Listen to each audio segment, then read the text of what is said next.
Hey everyone, in this tutorial we're going to talk about Honeygain versus the Pawns app in regards of which pays more for internet sharing. And I believe this person has made a very good summary on what the benefits are and what the earning potential is for both of these things. You can go ahead and come to How to Earn Money Online and look up this particular thread. I believe it'll really explain everything well.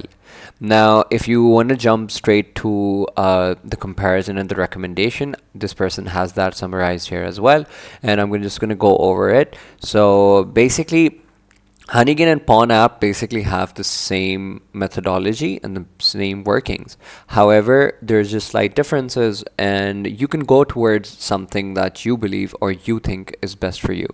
In conclusion wise, you will choose Honeygain if you prefer a more established platform with a proven track record and don't mind waiting to reach a higher payout threshold, meaning that you need to get to $20 to withdraw from Honeygain.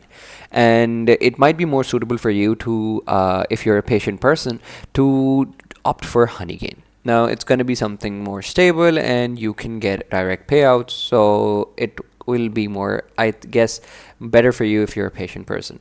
Now, and you get also get a bonus of $3 when you join. Now with Pawns app, what you're gonna have to do is the payment threshold is very low. It's $5, and it's gonna make you earn quick, and you can even do surveys and other tasks in addition to just the bandwidth sharing. It's ideal for people who want a more quicker, more frequent payout and who are comfortable with trying out the newer platforms. Honeygain has been around for a long while, so people have a lot of trust built into that. Pawns app is pretty new, so just keep in mind the benefits of both and just the disadvantages of both, and do what you think is best for you.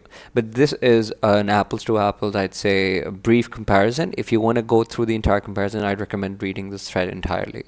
But yeah, that's about it, everybody. I hope this video was helpful. If it was, please leave us a like. Thank you for watching.